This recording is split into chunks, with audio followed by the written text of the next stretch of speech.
lo son, con todo el sentimiento que encierra mi corazón.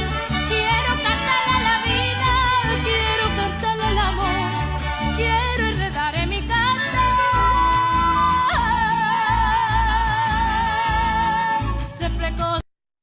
Hola clase, hoy vamos a hacer la lección Unstressed Possessive Adjectives.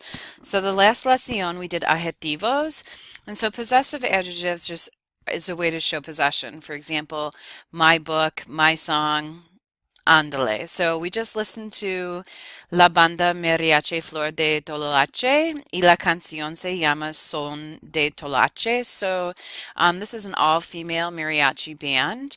And if you take Spanish 102, you'll learn a little bit more about that. Pero vamos a comenzar, por supuesto, con las capitales. Hopefully by now you're starting to get used to las capitales. Entonces, la capital de Perú es Lima, Argentina, Buenos Aires, Colombia, Bogotá, Ecuador, Quito, Chile, Santiago. ¿Cómo va? How did it go? Uruguay, Montevideo, Paraguay, Asunción, Bolivia, La Paz y el Sucre, Venezuela, Caracas, y la capital de España, Madrid. Excelente. Vamos a continuar. So this is just a little cultural tidbit or grammatical. So in Spanish, many times to make things smaller, they can add ito to the end of it. So perro would become perrito. So perro is dog, perrito is a small dog or can mean a puppy as well. So gato would be cat, gatito, kitten. Burro, burrito. So this whole time you've been eating burritos, you've been eating donkey meat. No soy seria. I'm not serious. Estoy bromeando. I'm just joking. Or maybe I'm not. I don't know. Okay, so vamos a repasar el tiempo. So, ¿qué hora es? ¿Cómo se dice 1:30? Es la 1:30. So remember, 1 o'clock is the only one that starts with es la, unless you're talking about midnight or noon. ¿Cómo se dice 12:40? Es la 1:20. So remember, when you're talking about rounding up to the next hour, you figure out what is the next hour, es la 1, and then you subtract how many minutes it is to that hour. ¿Cómo se dice 7:13? Son las 7:13. ¿Cómo se dice 8:35? Son las 8:35. So, practicamos un poquito con los adjetivos. We're going to practice a little bit with our adjectives. So, I'd like you to give me el opuesto de grande. So, ¿qué es el opuesto de grande? Pequeño es el opuesto. ¿Qué es el opuesto de feo? Bonito, guapo. Hay dos posibilidades. El opuesto de simpático. Antipático. El opuesto de fácil. Difícil. El opuesto de bajo. Alto. Ándale. So we're going to continue on with our lesson of unstressed possessive adjectives. So what they do is show ownership of something or someone. They agree in gender and number, of course, with the person or thing being possessed, and always precede the noun they modify. So on your little cheat sheet, you guys, you can write down your possessive adjectives. So of course there's 2 for each one because it has to do with whether you have whatever you possess is singular or plural. So that's what, if it was singular, you would use me. And if it was plural, you would use me's. And in English, it still translates to my. For your, it's tu y tus. So note with this one, tu looks really similar to the subject pronoun tu. The only difference is that this doesn't have the accent mark. So tu with an accent mark means you. Tu without the accent mark means your. Again, this emphasizes the importance of accent marks and how they can change the definition of a word. His or hers, su or sus, yours, the formal, su or sus, ours, because this one ends in an O, you have the masculine singular, nuestro, the feminine singular, nuestra, the masculine plural, nuestros, and the feminine plural, nuestras. There is su or sus.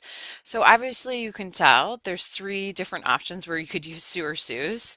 And so how do you figure out these interpretations? So if you're in a conversation with somebody, you can always reiterate who this person is. You can use the phrase el, la, los, las plus person, thing, being possessed plus de plus owner. So for example, if I said su clase es interesante, that can mean his class is interesting, her class is interesting, your class is interesting, their class, or it can mean plural, right? So, for example, what you would do to clarify would say la clase de profesora Miro es interesante, because we don't know who su in this context is. Su libro es viejo. Whose book? His book, her book, your book, their book. So again, if you need to emphasize to whom it belongs to, el libro de Juan es viejo. So that's how you show possession, el libro de Juan. That's a different form of showing possession. So you guys have una lista de 10, I believe 10. So what I'd like you to do, so you're doing two things. This is great practice for conjugating the verb ser. But if you were going to say, my book is boring, you would say, mi libro es aburrido. So take a second and do 2 through 10, and then we'll go over the answers. Número 2, su pluma or su bolígrafo es rojo. If you use the word pluma, make sure rojo is roja.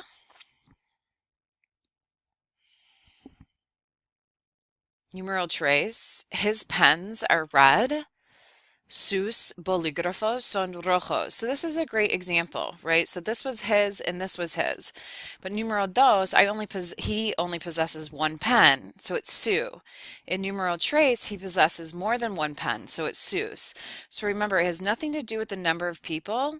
It has to do with what that person possesses that changes the possessive adjective to either su or sus, me or mis, and so on. Their dog is ugly. So a lot of times people might assume because it says there, you would use sus because there's more than one person. But they only possess one dog. So what you would say is su dog es, su perro es feo. Her name is Shakira. Su nombre es Shakira. Their map is small. Su mapa es pequeño. So remember, mapa, words that end in PA are usually masculine, so that's why it's pequeño. And again, even though it says their map, they only own one map, so it's su mapa. Número 7, our friends are smart. Nuestros amigos son inteligentes. So if you had amigas, nuestros would have to change to nuestras. And S changes to son because it's plural. Número 8, her pens are blue. Sus bolígrafos son azules. So she owns more than one pen, so that's why it's sus.